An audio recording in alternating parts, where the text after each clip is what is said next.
Master minds commerce చదవాలనుకునే 10th inter విద్యార్థుల తొలి ఎంపిక. నమస్కారం, సుమన్ టీవీకి స్వాగతం. నేను మానస. ఈ రోజు మనతో పాటు ఉన్నారు ప్రముఖ కవయిత్రి, అలాగే విశ్వ నియమాల ప్రచారకురాలు డాక్టర్ లక్కరాజు నిర్మల గారు. వారితో మాట్లాడదాం. అమ్మ నమస్కారం. అమ్మ నమస్తే. అమ్మ, నేను ఇందాక మీతో మాట్లాడుతున్నప్పుడు భార్యాభర్తల గొడవల గురించి విన్నాను.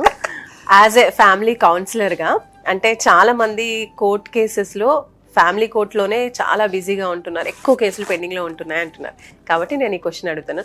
పీక్ స్టేజ్ ఇంకా మేము కలిసి ఉండలేము, మాకు విడాకులే కావాలి అనుకున్నటువంటి భార్యాభర్తలకి కూడా మీరు కౌన్సిలింగ్ కొంతసేపు మాట్లాడితే వాళ్ళు చక్కగా మళ్ళీ కలిసిపోవడం జరిగిందా అంటున్నారు. అది ఎలా సాధ్యం? అసలు ఇంకా మేము కలవం అనుకున్న వాళ్ళకి మీరు ఏం చెప్తారమ్మా? ఎస్, భార్యాభర్తల గొడవలు అడగకే బాబు, నాకు నిజంగా భయం వేస్తుంది బాబు. ఒక అమ్మాయి లండన్ నుంచి ఫోన్ చేసింది, పొద్దున 6 నుంచి రాత్రి 6 వరకు మాట్లాడింది, చెప్తూనే ఉంది. ఇంకొక అమ్మాయి కావాలి నుంచి ఫోన్ చేసింది మొన్న, 4:30 నుంచి మొదలు పెడితే రాత్రి 9 వరకు మాట్లాడింది. ఎందుకురా నువ్వు ఇంతగానో చెప్తున్నావు ఈ భార్యాభర్తల కేసులు? నాకు చెప్పకండి అని ఇప్పుడు 5,000 పెట్టాను, 5,000 పే చేయండి, అప్పుడు నేను మాట్లాడతా అంటున్నాను. మరి ఏం చేయాలి తప్పించుకోవడానికి? ఎందుకో చెప్తాను. భార్యాభర్తలు ఇద్దరి అనుబంధము, ఒక ఫ్యామిలీ కేసు వచ్చింది నా దగ్గర. వాళ్ళు 3 ఏళ్ల నుంచి కొట్లాడుకుంటున్నారు. విడిపోవాలని తెలియదు, కలవాలని తెలియదు. టీఆర్ఎస్ పార్టీ వాళ్ళట, టీడీపీ పార్టీ వాళ్ళట, ఇక్కడ నుంచి బస్తీ లీడర్లట, గల్లీ లీడర్లట, ఆడ పంచాయతీ పెడుతున్నారు, ఈడ పంచాయతీ పెడుతున్నారు, ఆడ పంచాయతీ పెడుతున్నారు. మా ఫ్రెండ్ వచ్చింది, ఒక ఆమె సులోచన అని ఉంటుంది. రా మేడం, మీరు వచ్చి రండి మా పంచాయతీలు అవుతున్నది, అది ఎక్కడ తెగదు ముడిపడదు, మీరైతే కరెక్ట్గా చెప్తారు, మీరు రండి అని నన్ను తీసుకొని పోయింది. కారులో నేను వెళ్ళాను. అక్కడ ఈడో 100 మంది ఉన్నారు, ఆడో 200 మంది ఉన్నారే బాబు, వాళ్ళు గయ్య గయ్య గయ్య గయ్య గయ్య గయ్య అరుచుకుంటున్నారు. అసలు సంగతి ఏంటా అనుకున్నా. అందరినీ చెప్పిన చూప్ మాట్లాడ, నన్ను పిలిచినావు కదా, నేను మాట్లాడాలా, మీరు మాట్లాడతా, మాట్లాడ. వీడు గయ్యమంటే వాడు ఇంకోడు అంటుండే, వాళ్ళల్లో ఇంకోడు అసలు ఒకళ్ళకొకడు అన్యోన్యత లేకుండా మాట్లాడుకుంటాడు. వీడేం చెప్పిండు, వాడికి అర్థమవుతుంది, వాడేం చెప్పిండు, చెప్పన్నా. అందరు నోరు మూసుకున్నా. అబ్బాయిని దగ్గరికి పిలుచుకున్నా, అడిగాను విషయం. అమ్మాయిని దగ్గరికి పిలుచుకున్న విషయం అడిగాను.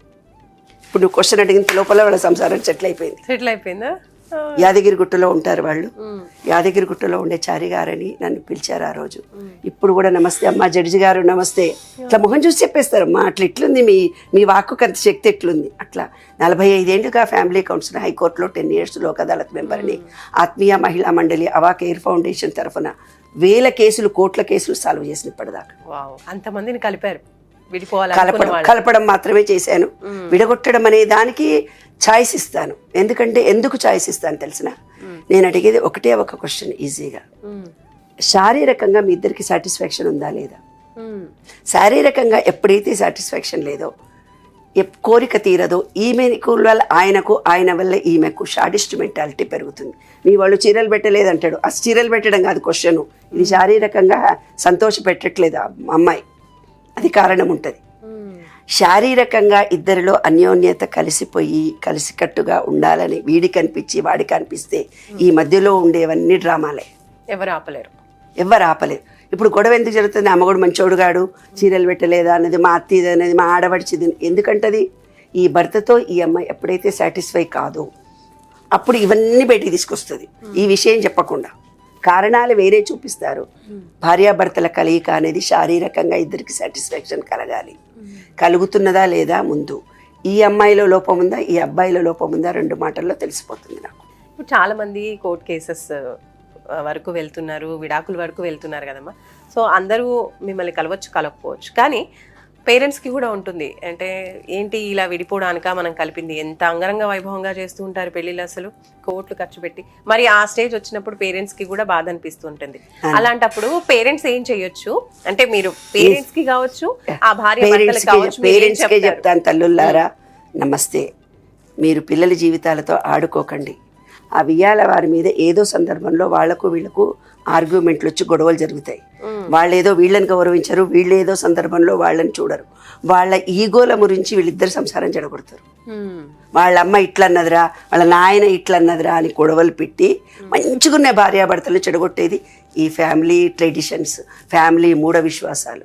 కాబట్టి భార్యాభర్తలు ఇద్దరిని, ఒక ముసలాయన నాకు ఫోన్ చేశాడు, ఒక ముసలాయన రీసెంట్గా కుక్కట్పల్లి నుంచి ఫోన్ చేశాడు.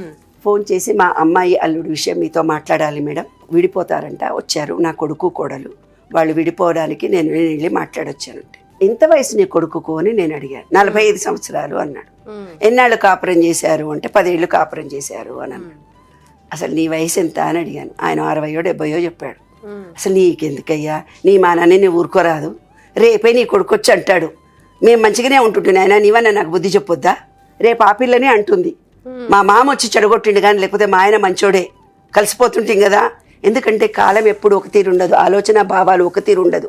ఈ వేవ్స్లో అనంత విశ్వంలో విశ్వ చైతన్యంలో మనుషుల భావాలు ఆలోచనలు మారిపోతూ ఉంటాయి. ఎప్పుడైతే ఆలోచనలో మార్పు వచ్చిందో అప్పుడు మళ్ళీ నా మొగుడు కావాలనిపిస్తుంది. అంటే ఆయన కళ్ళ నీళ్ళు పెట్టుకొని ఏడ్చేశాడు. మీరు ఎందుకు ఏడుస్తున్నారండి, నేను చెప్పిన దానికంటే నువ్వు ఒక దేవతలా కనిపించావమ్మా నాకు అన్నాడు. ఎందుకండి అంటే నా కొడుకు ఆ పిల్లని పెళ్లి చేసుకొని నాతో మాట్లాడలేదు 40 ఏళ్ల నుంచి. ఇప్పుడు మాత్రము యుఎస్ నుంచి వచ్చి విడిపోయి 13 ఏళ్ల కొడుకు 10 ఏళ్ల కొడుకు ఉన్నారు, వాళ్ళకి పిల్లలు కూడా ఉన్నారు. పిల్లల్ని నా దగ్గర వదిలిపెట్టి ఇప్పుడు మాట్లాడుతున్నాడు కొడుకు. నేను నా కొడుకు నాతో మాట్లాడలేదు ఇన్ని రోజులనే బాధ నా మనసులో ఉంది. నువ్వు ఎంత మంచి మాట చెప్పావమ్మా, నాకు భార్య లేదు, నువ్వు ఒక తల్లిలాగా నాకు ఒక మంచి మాట చెప్పావు, అందుకని ఏడుపు వచ్చిందమ్మా. కొడుకు మాట్లాడుతుంటే నేను మురిసిపోయాను, కానీ వాడి ఆంతర్యంలో రేపు ఇలా క్వశ్చన్ వేస్తాడని నాకు తెలియదు. నిన్ననే ఆ అమ్మాయి ఇంటికి వెళ్ళి విడాకులు కావాలని చెప్పొచ్చాను, సారీ చెప్పొస్తానమ్మా అమ్మాయికి, మీ విషయం మీరే చూసుకోండి, నేను ఇన్వాల్వ్ కానని. కాబట్టి నాన్న, సమయానుకూలంగా సందర్భానుకూలంగా మనం ఎవరికైతే మంచి చేస్తామో ఈ విశ్వం మనకి ఎప్పుడు మంచి చేస్తుంది. ఎవరినైతే ఒక కూతురి సంసారం మనం చెడగొట్టుతామో, ఒక అల్లుడిని ఇబ్బంది పెడతామో, లేదు ఒక కోడల్ని ఒక కొడుకును బయటి ఫ్రెండ్ బాగున్నారని మనం చెడగొడతామో మాటల ద్వారా, మన జీవితం కూడా మనం ఎప్పుడో తప్పనిసరిగా మోసపోతాం. ఈ విశ్వం అనుకుంటుంది మనం చేసేదే కరెక్ట్ అనుకుంటుంది. నువ్వు వాడిని చంపుదామనుకున్నావా, వాడిని తిట్టాలనుకున్నావా విశ్వానికి తెలీదు. నీవు పదే పదే ఏది ఆలోచిస్తున్నావు అదే నీ జీవితం అనుకోండి, నీ జీవితానికి అదే ఇస్తుంది, అదే విశ్వ నియమం. కాబట్టి మీ తల్లిదండ్రులారా మీరు మీ జాగ్రత్తల్లో మీరు ఉండండి. పిల్లలారా మీరు తెలివైన వాళ్ళు, మీరు ఆలోచించుకోండి. అతనితో జీవితం చాలా కష్టంగా ఉంది, నా ప్రాణానికి హాని, మానసికంగా ప్రశాంతత లేదంటే విడిపోండి. అమ్మాయి వల్ల నాకు ప్రశాంతత లేదు అనుకుంటే విడిపోండి. ఎప్పుడైతే శారీరకంగా మీ ఇద్దరికి సుఖం ఉన్నా, శారీరకంగా బాగుండి ఈ ఫిజికల్గా ఉండే ఇవన్నీ అడ్జస్ట్ కాగలుగుతారు. అవన్నీ యాదృశ్చికంగా ఈ పెట్టుబడులు, వీళ్ళ డబ్బులు అనేది సమస్యే కాదు నాన్న. శారీరకంగా ఒకరితో ఒకటి కమ్యూనికేషన్ ఎలా అవుతున్నారు అనేది ముఖ్యం. ఆ స్కిల్ లేకుంటేనే విడిపోతారు. రైట్ అమ్మా, థ్యాంక్ యూ.